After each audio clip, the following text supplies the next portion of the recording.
person who become frozen in snow. All such, they say, want to go to sleep. And if you try to drag them up, they say, let me sleep.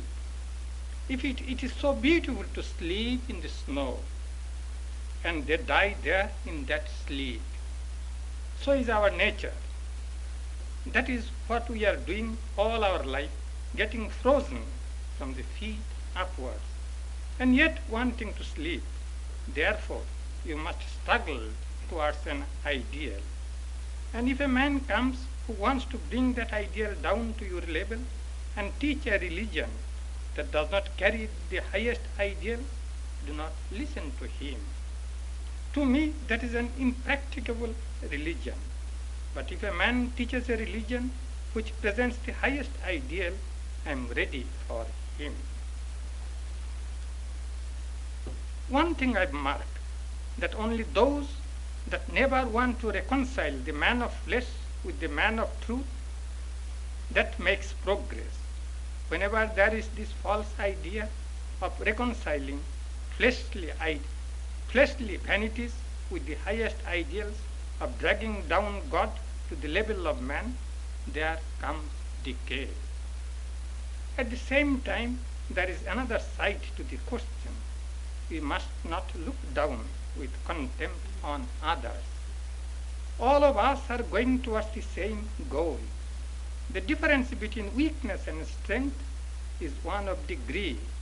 The difference between virtue and vice is one of degree. The difference between life and death is one of degree. All differences in this world are of degree, not of kind, because oneness is the secret of everything.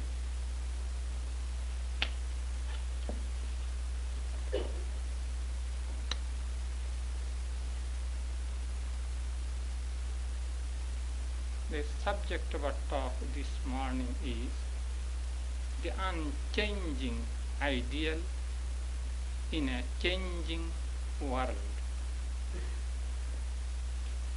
It is said that the origin of the physical universe goes back about 4 or 5 billion years. Before that, there was neither star nor atom, as a writer puts it. The earth we inhabit came into existence something like 3 billion years ago. And human life, man became a man from the condition of an ape about 500,000 years ago.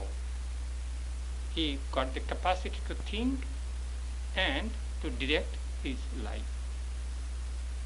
And our human civilization is something like 6,000 years, of which we have definite proof and record in stones or some other thing. Now the question which arises, what has been the achievement of these 6,000 years of efforts and struggle and labor? The answer to this question is very important for each one of us. For by our collective efforts, thinking, aspirations, we build up the civilization or contribute to the growth of the civilization, which we shall hand over to the posterity when we shall bid goodbye to this fair earth. This is important from another standpoint too. We want this answer for ourselves, for our own directions. And for that we want guidance from the past and guidance from others. Therefore, this question is very important. what has been the outcome of human efforts, let us say for 6,000 years. Not certainly very encouraging. Those who are religious minded always look to the past. In Hinduism it is said, in ancient times it was the golden age. All religious minded persons think that in the past people were much better. Religion grew at that time. There is no doubt religious leaders, many of them lived in the past age. But we cannot say that in the past everything was all right, but there were some outstanding achievements. If we look to the achievements of humanity from another standpoint, however discouraging might the present situation seem, achievements from one standpoint has been tremendous. And each achievement and each inch of ground has been conquered by hard struggle for generations or for centuries. First problem with human beings was how to conquer physical nature, how to survive physically. That was the first problem, if we imagine. An attempt was how to conquer elements, physical elements. Let us think in a gross, concrete form, water. Human beings first learn how to swim. Perhaps it took many years just to learn. Seeing other animals, how they swim, it took time. Then afterwards, human beings began to build some boats to go over the waters. We read in the Robinson Crusoe of Defoe how Robinson Crusoe just built a boat when he was alone in an island. But Robinson Crusoe had an idea what a boat was, because he was stranded by chance in that island. But the first Robinson Crusoe who built the boat, he had no any idea before him. He had to build a boat. And then there was the sailing ship, there was the steamboats. And now one can safely go over the sea. The conquest of sea has been almost complete, and people can go as fast under the sea, under the waters. Now in the present age or in the present decade, we think in terms of the conquest of space. There is a phrase, crying for the moon. It seems soon this phrase will be obsolete. I don't know how this English word, phrase, crying for the moon, originated.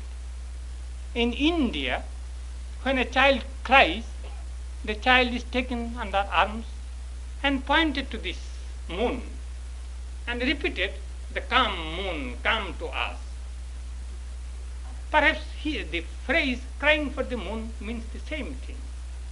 You are crying for a thing which will not come.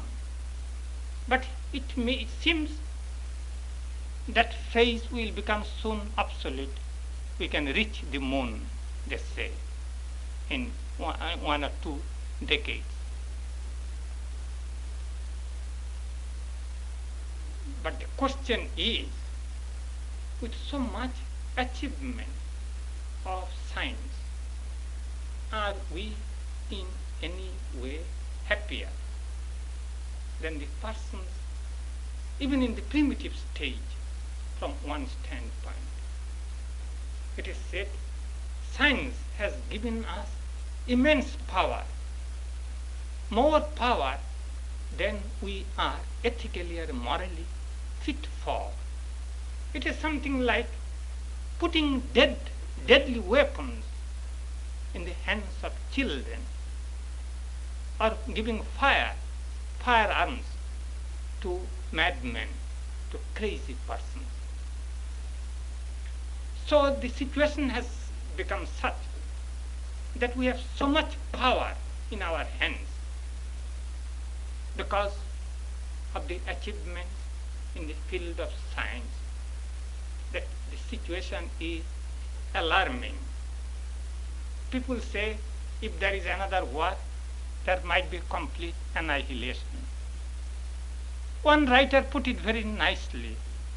If there is annihilation this way, and some persons survive, the posterity will say that was a case of suicide out of an unsound mind. People are unsound in mind, they got crazy, and they applied the knowledge, the power that they had in a wrong direction. When there is power, there is danger. Power can be directed in a wrong way, can be directed in a right way. If that power is directed in a right way, it is a splendid thing. But have we morally or ethically risen to that state? We say, from one standpoint, the question arises, are we in any way better? For example, let us say, in primitive religion, there was human sacrifice. We become shocked and shudder at that very idea. But here, any war means slaughter on a very large scale. We don't mind it. We glorified it. Right? We pride over our achievements. We have been victorious over a war. But at what cost? Is it not craziness to do that?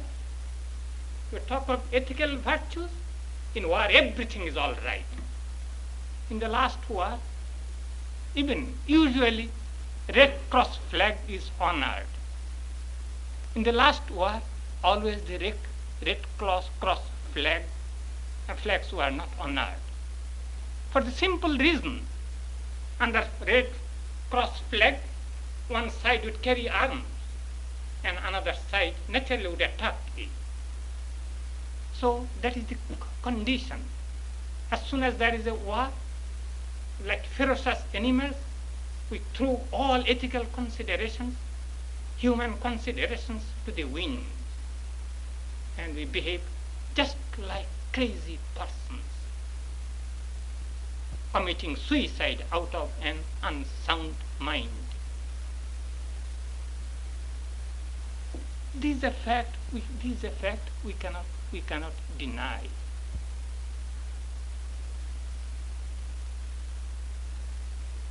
People will say that let us turn to religion. Religion would give us the panacea.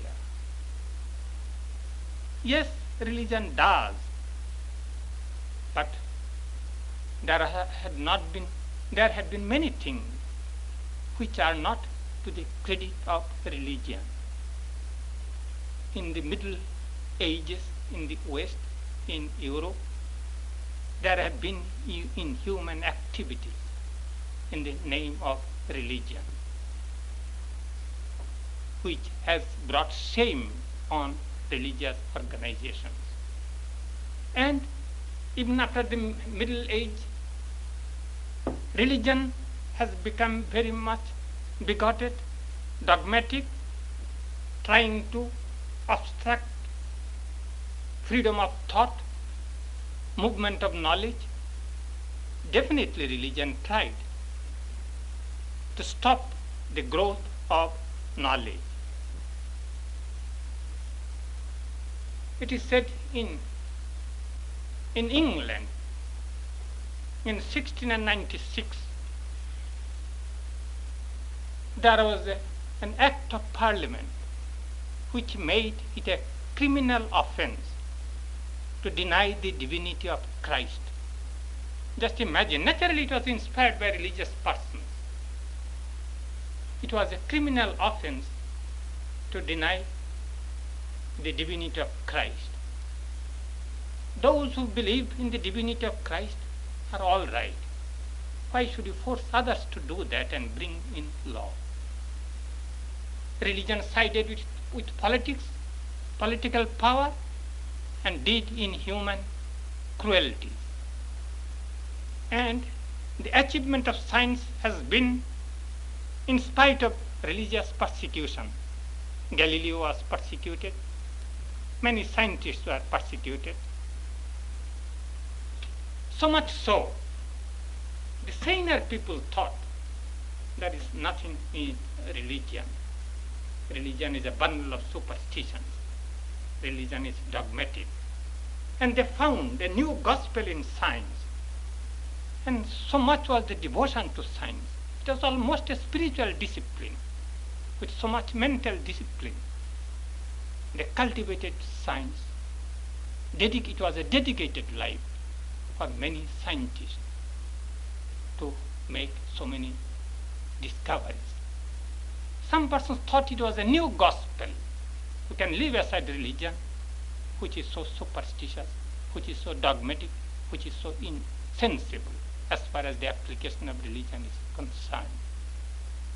And because there was so much dedication, because there was so much discipline, ethical discipline, it was a great discipline. As for instance, when one pursues a scientific research, one cannot bring one's personal emotion, consideration for one's country, for one's family, for one's friends.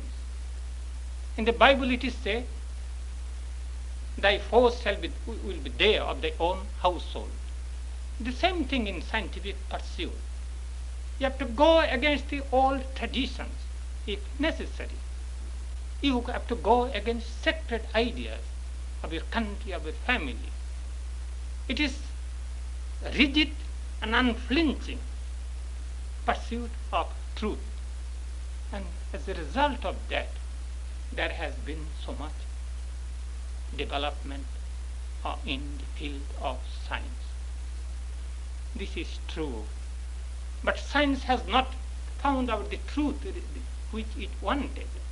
Some persons really thought science will solve the problem of the mystery of life and death, will bring in a heaven on earth. But science has not done as we find. There have been discoveries, but the real problem still remains unexplored. We have not touched the fringe of the real problem through science. Human activities have been directed in other directions too. For when we have solved the problem of physical existence, the problem shifts to the mind. We want to bring peace to the mind. We want to give food to the mind. So activities were directed in other directions for the development of art, philosophy, music, and so on. These activities would give some solace to the mind.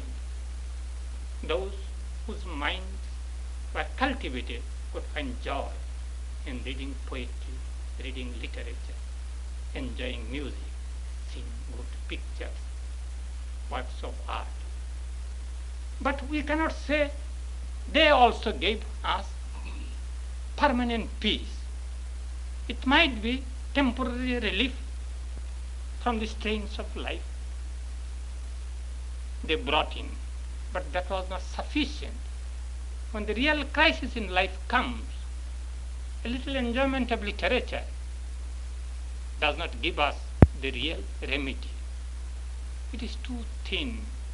At that time we have not a mood even to enjoy good works of a good work of art. Music seems tasteless, insipid to us when sometimes real crisis comes in our life. That gave us some relief from the troubles of life, but that was not sufficient. Human activities ran on a different channel too. When many persons live together, we want some laws, we want some regulation, we want some intelligence just how to coordinate all people and keep all people united together for safety, security, and for growth. That was the field of government, that was the field of politics.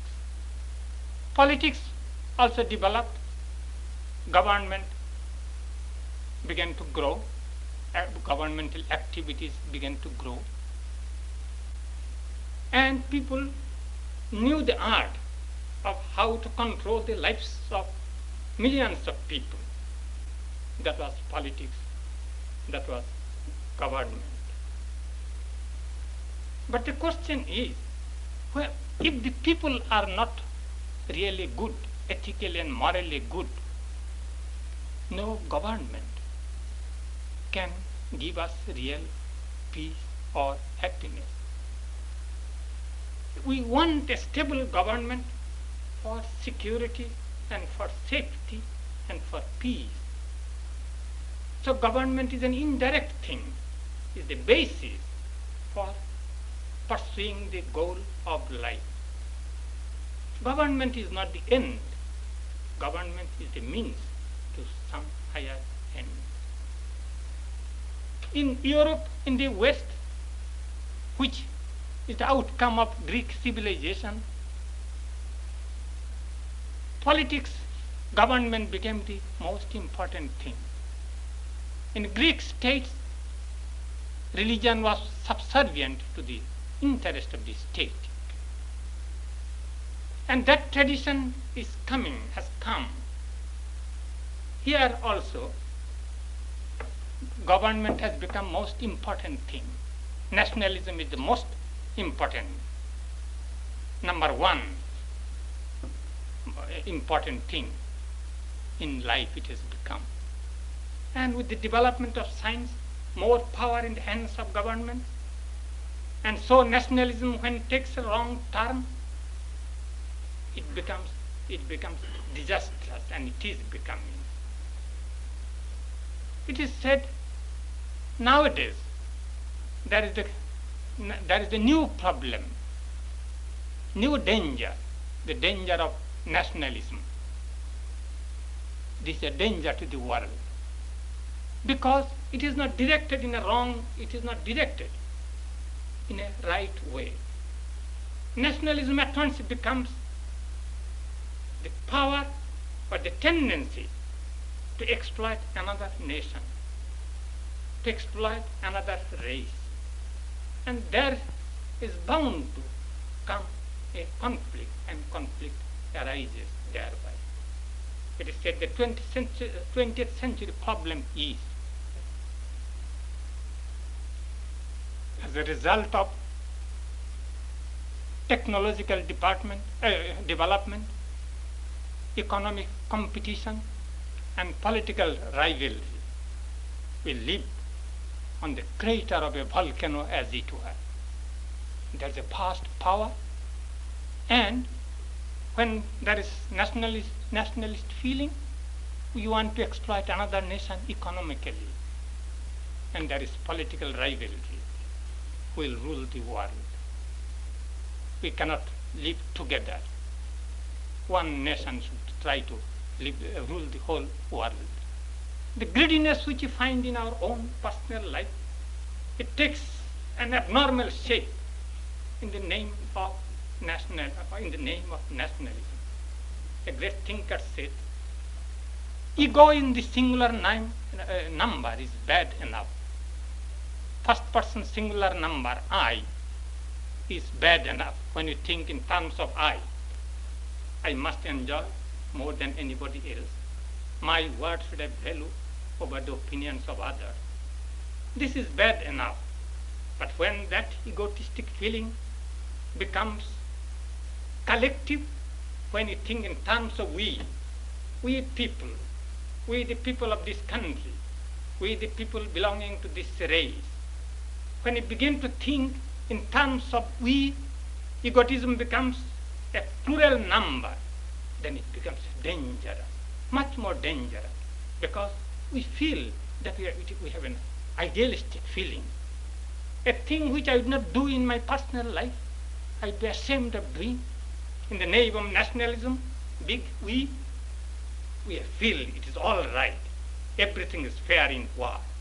Everything is fair in the name of my country. But you cannot escape nemesis of nature that way. Nature is there to record every mistake you make. And the result is, and in the 20th century, in the middle or the latter part of the 20th century, we find ourselves in a hopeless condition. It is said, Trotsky said, that communist leader, 20th century is the most disturbed time of all ages. He said those persons who want peace and security have been born in a wrong time. This is the most disturbed age, disturbed century. Two great wars, and we live under the shadow of a third war. Is it not time we should think what is the reason for that? With so much achievements in the field of politics, in the field of economics, scientific development, arts, music, but real problem is untouched. We do not know how to control ourselves, how to rule ourselves, how to regulate ourselves. But you go out to regulate, to control others. We talk in terms of peace to the world. All the while we are knowing that they are doing things which will not bring peace to the world. So we find ideals are changing. In politics, previously a monarch could do a tremendous amount of good. Then monarch became tyrannical. Now the system of monarchy has become outmoded. Then democracy. Then there is a rival. No system is safe unless the people are safe. So all ideals should be changing. Each is good for the time being. Each serves its own purpose for the time being. But afterwards, in the scale of time, in the scale of long range of time, each of these things is found wanting. The real thing is we try to live on the surface. We do not touch the real problem. The real problem is what is life, what we really are. Where do we come from? Where shall we go? This is the real problem. But leaving this real problem untouched, we beat about the bush and we achieve certain things in the external field of activity. But the real problem remains untouched. So we do not get peace in our personal life. Humanity is composed of individuals. If in our individual life we cannot solve our problem, how dare we to solve the problem of a country, of a nation, or of the world. The result will be we should be simply talking and talking. The real problem is untouched. That can be done if we look inward, if we try to develop virtues which are ignored in the modern age, if we try to live an ethical life. Ethical life has this value at least. It gives such a scope to live together. Suppose there are 4 persons. If each person becomes dishonest, naturally 4 persons cannot live together peacefully.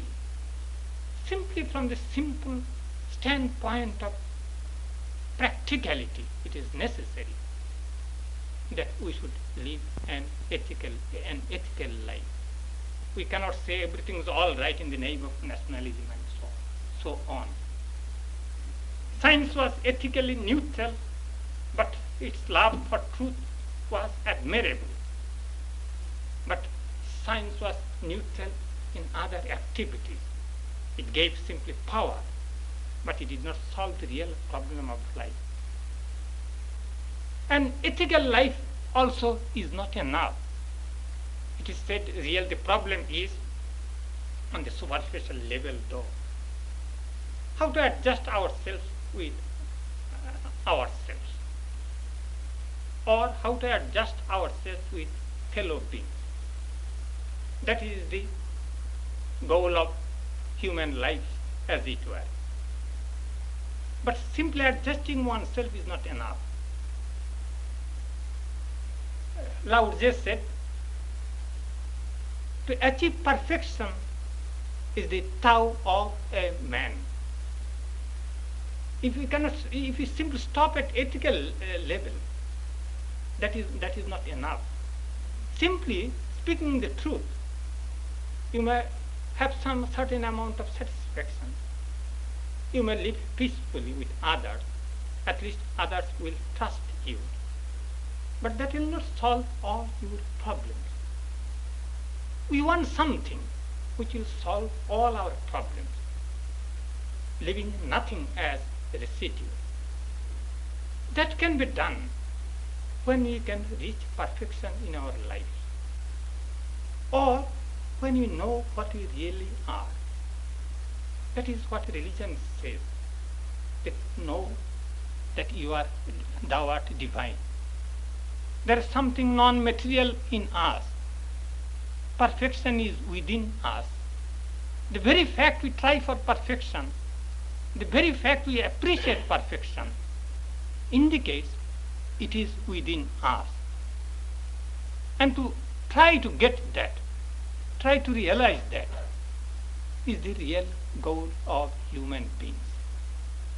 To the extent we do, to the extent we succeed, we get peace in our own life. And in spite of ourselves, we radiate that peace. The time-worn argument is, if you think so much of your individual perfection, is it not a form of selfishness? That argument has become so very stale and time-worn, but still we repeat it. So is it not better when the world in such a condition, if one single person finds out his perfection, finds out his divinity, is it not a great achievement? Is it not a great contribution to the growth of civilization? At least one person has shown to others what the goal is and how the goal can be realized. And it is not a theoretical thing. So we turn to the past age. If you look into the history of the past age, we find people who pursued that line of thinking, and at least some succeeded. But their voice has become silenced, almost inaudible to us. because of the external activities in the field of politics, nationalism, economic rivalry, and scientific achievements. We are caught in the external things, but that voice is altogether inaudible to us. If we study the past history, unfortunately, what is called history is simply the record of political achievements. Or they might find some pages for achievements in the development of science and literature and so on.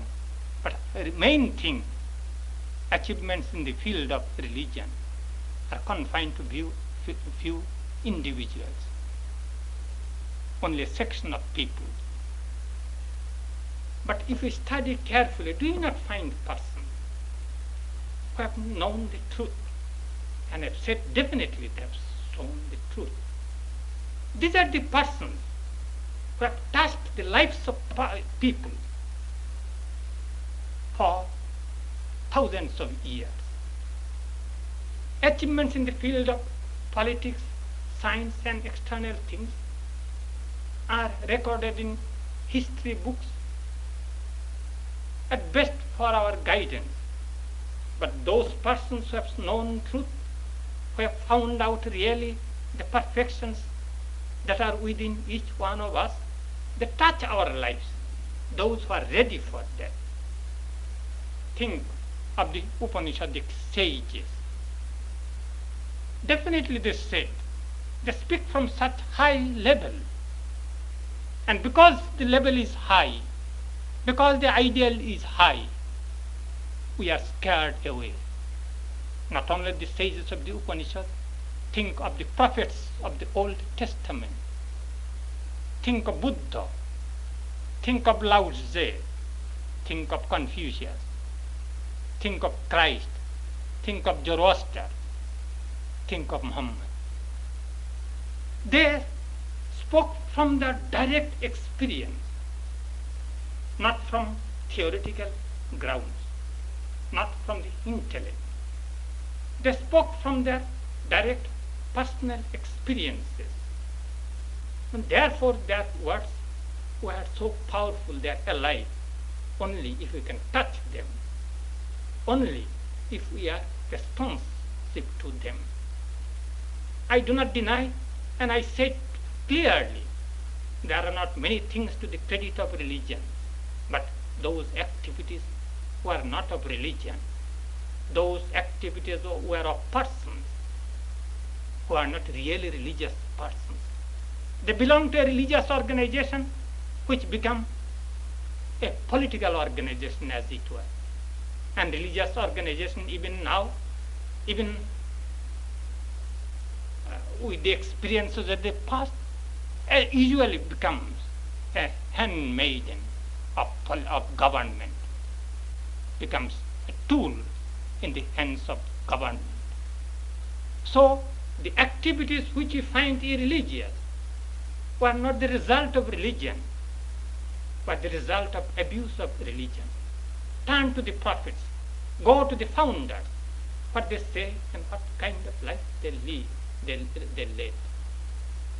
They definitely say they have realized the truth, and you can find from their words, from the conviction that is hidden even in the printed gold words which you get nowadays. That is the ideal which is permanent. That is the ideal for which we are seeking, though through blunder, through trials and errors we are going. Yes, I do not deny the utility of political activities, utility of scientific pursuits.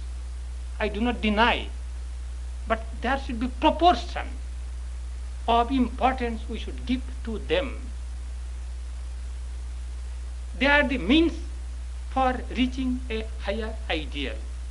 That higher ideal is simple thing, just to know what we are and where we shall go. Is it not the most important problem of life? That is what the religious found. That is what the saints say, and they say that can be found. That problem is no longer a mystery to us. The paths have been opened for us. We are inheritors of their experiences if we know what our real inheritance is. That is the real ideal. All other ideals are tentative. All other ideals are relative. I do not deny that all are not ready for aspiring after the highest ideal. All are not ready for that. In a great scheme of life, in the scheme of humanity, there is scope for everyone. But step by step, we reach the high ideal. Now the the difficulty of the present age is we try to forget the higher ideal. We do not give any importance to that. That is the bane of the present age. That is the reason why 20th century is the most disturbed time in the history of humanity. Let us not forget the ideal, even if you cannot reach it. Let us be able to appreciate it even from a distance. If you can appreciate it, at least there is hope for us. Through our trials and blunders, we shall get more and more experience, and that ideal will come more vividly into our minds. That will come in a way which will affect our lives, which will affect our thinking, and which will transform our lives and will bring real peace into our own life, and thereby we shall contribute best to the growth of civilization.